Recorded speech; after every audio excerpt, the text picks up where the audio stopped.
Hi again. So personal traits and skills, as we mentioned earlier, you really need to be quite disciplined and a self-starter, which means you have to really be a person who likes to take initiative. If you're somebody who really needs direction and somebody to give you instructions and more structured environment, then this definitely is not a position for you. Um, this really requires you to be taking that initiative to also, again, if you're working independently from an organization, then you really need to be able to manage and organize your time, prioritize your work. You also have to connect with clients. As well, or staying in touch with those clients that you are potentially working for. So I think as VA assistants, it honestly varies in terms of the type of work, but let's say you started your own business, which would be as a virtual assistant, you most likely would probably take on a few clients that are looking for an assistant to work for them. And so or maybe it's just one. It really would depend. It depend on what you negotiate around your pay, the amount of work that they need. So that could change. So these are some of the kind of the skills and traits that VAs should have or possess. So you need to be an excellent communicator, and all those other good things that we've talked about already. Obviously, technology. You need to know how to run and use all of the technology and office equipment that you have to be able to do your job. That's part of what this unit is about. Obviously, is also looking at office equipment, different types of technology and equipment that you would need. And in terms of challenges, um, really kind of going back to um, we mentioned earlier, so that work-life balance where you may be always online or always kind of tapping into your laptop or your computer at home because it's there. So there's also a real, my friend who works as a virtual assistant, he did speak to my OA class online a couple of years ago. And he really emphasized the importance of making sure you have a set schedule for yourself and you develop your schedule for your week and you stick to it. And in that schedule, you always put in your breaks to get up from your computer or walk away, whatever you need to do, because there's a real possibility that that can happen, that you're sitting at your computer and working without realizing, I've been here for 5 hours and I haven't moved. So there are some challenges with that, and you have to be able to figure out how to balance kind of your work at home and also your family at home and noise and distractions perhaps that are going on at home because your work is in your home. So again, depending on what your home looks like, and not in terms of physically, but in terms of how the dynamics are in your house and kids or no kids, etc. How will you manage those kind of distractions? So those are things to consider as something um, as somebody who may be interested in going into this line of work. So part of it is having to create an effective home workspace, and in that, I was going to get you guys to kind of think about what things should be included and considered when creating a home office. I mean, all of these things are kind of within this chapter, but we're going to go through the workstation checklist in a moment, which is really next. But you're going to need to think about hardware, software that you may need. So if you are you going to need a photocopier scanner? Yes, most likely some unit of some sort that's going to be able to handle whatever capacity you decide you're going to do as a virtual assistant in terms of the amount of work or workload. And any other pieces of equipment depending on the work you're going to do. Obviously, a laptop, headphones, access to software programs such as Teams or Zoom and Microsoft Office. All of those parts would be a part of that as well. Some other things to think about if you're going to be working from home is you have to also think about workplace safety in terms of your setup to avoid any injury. Also, when we talk about workplace safety, the first thing that comes to mind, and you guys would have talked about this last semester with Tara, is your ergonomics and your setup. That's so important, although it's probably something we don't spend enough time on, like in general. I have my office set up here at the campus. I have had an OT come in a few years back, went through all of my stuff with me and set up, but I've since moved, so I'm sure I'm not doing it properly. But it's definitely one thing to make sure to consider in this line of work that you are working safely. And also, then, if you're working like any entrepreneur or somebody who's self-employed, you have to think about health and life insurance and retirement benefits. So, although you may be working for yourself, if you talk to anybody who's self-employed, which you would be if you were doing this independently of an organization, you would have to consider, pay yourself first, what savings you need to put away in terms of retirement. Is it RSPs? What are you doing to plan for your retirement? Because the company's not doing that for you because you're the company. So those are things you also have to take into account. But there's loads of advisors out there who can help assist with all of that, usually for a pretty nominal amount. So that's also something. So in terms of the workplace workstation checklist, again, we want to think about the glare. It's out of toner. Yeah. Room 340 upstairs, Allison. That one is working. And in the mailroom. Oh, okay. Okay. Yeah, so again, there are different tools that you can use to help reduce glare or glasses. If you're a glassware, you can obviously buy blue block glasses that have that help shade your screen. Because again, that over time, if and again in this work, you are on the computer probably 90% of the time. So you want to, again, going back to workplace safety, uh, things to consider. Adequate lighting, and again, all of these parts are looking at the ergonomics, which you guys have already covered last semester. But as a refresher, these are things that you would consider also very, very much so as a virtual assistant working from home in your own setup. I can tell you right now, my setup at home is if I had to teach a class online right now, it would not go well. I'm at my kitchen table, it's way up here, my seat's down here, my arm is like, it's ridiculous. So it doesn't work well. But we're moving, so hopefully I'm going to have a proper desk and setup soon. But yeah, I definitely get pains and I get quite sore when I work from home doing marking at that table. Like right in here, oh man, up in my shoulder and in there. You guys may notice that yourself. Like you guys are probably sitting at home, maybe on your bed or on the couch, and you're all curled up with your laptop.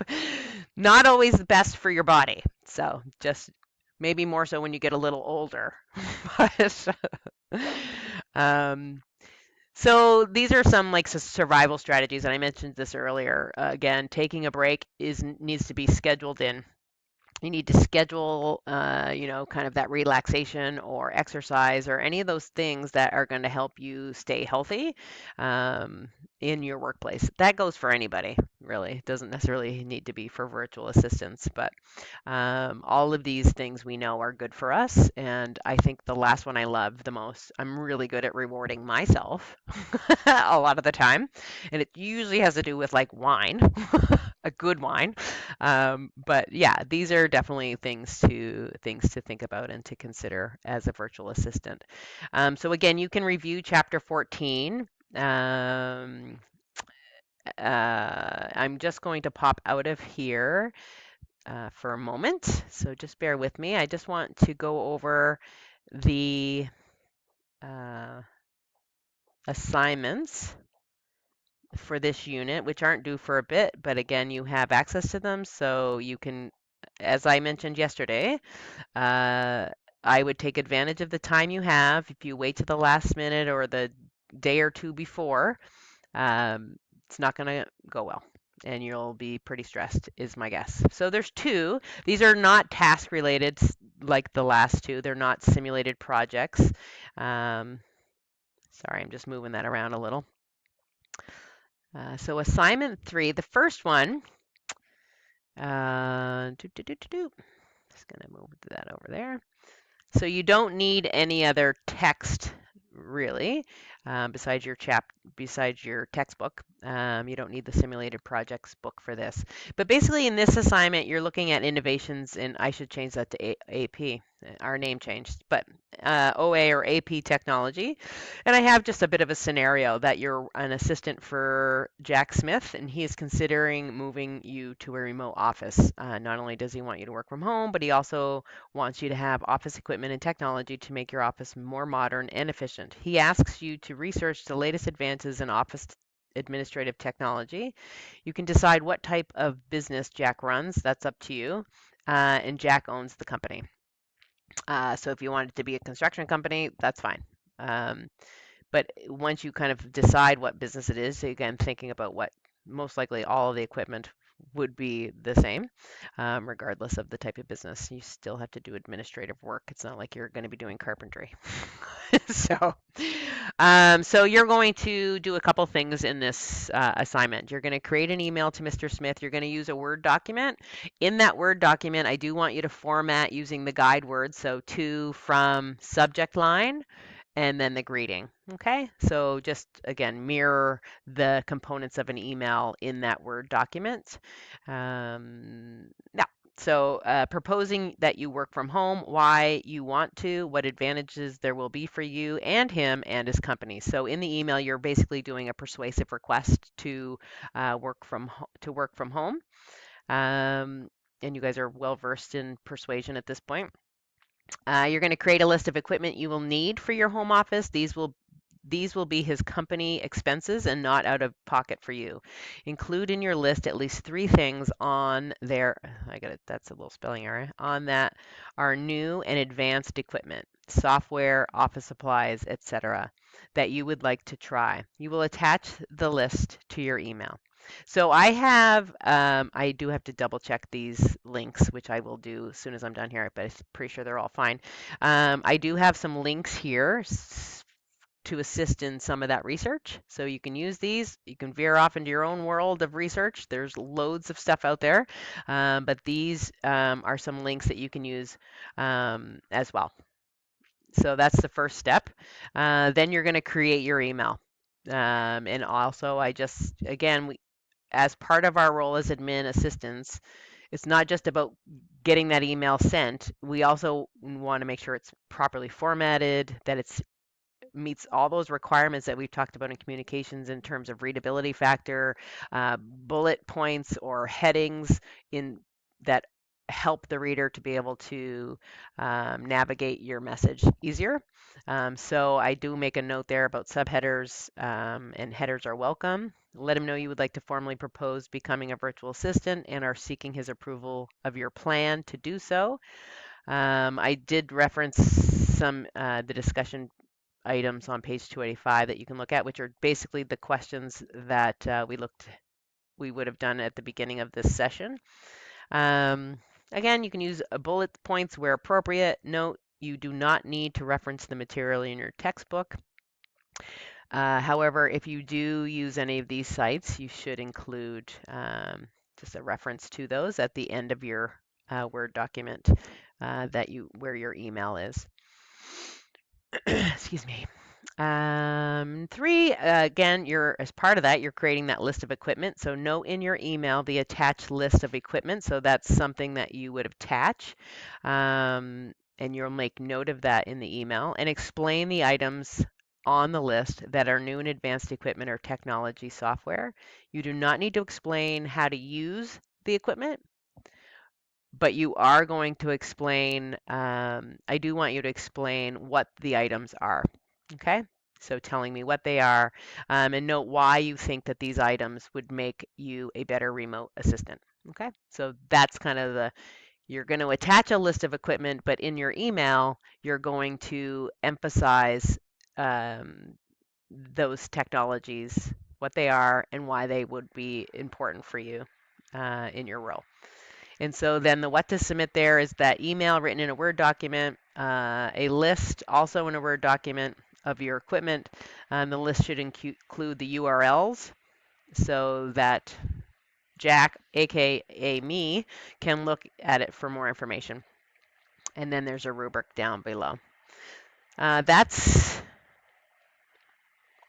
assignment 3. Whoops.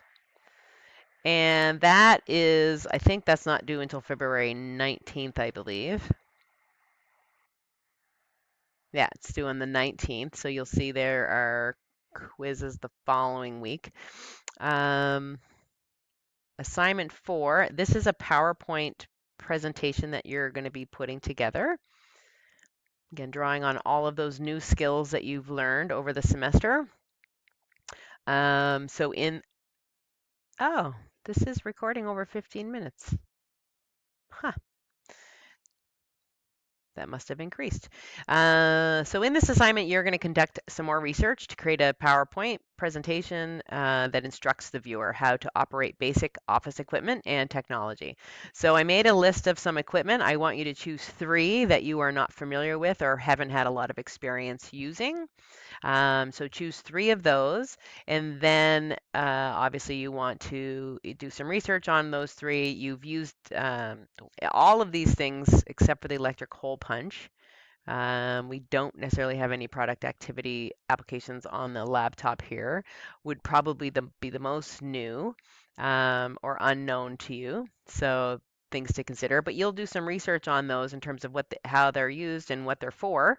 And in that presentation, you're going to describe how to operate the 3 pieces of equipment that you selected. So for each of the 3 pieces, use point form in explaining how to operate. So just some key steps or bullet points of how to use.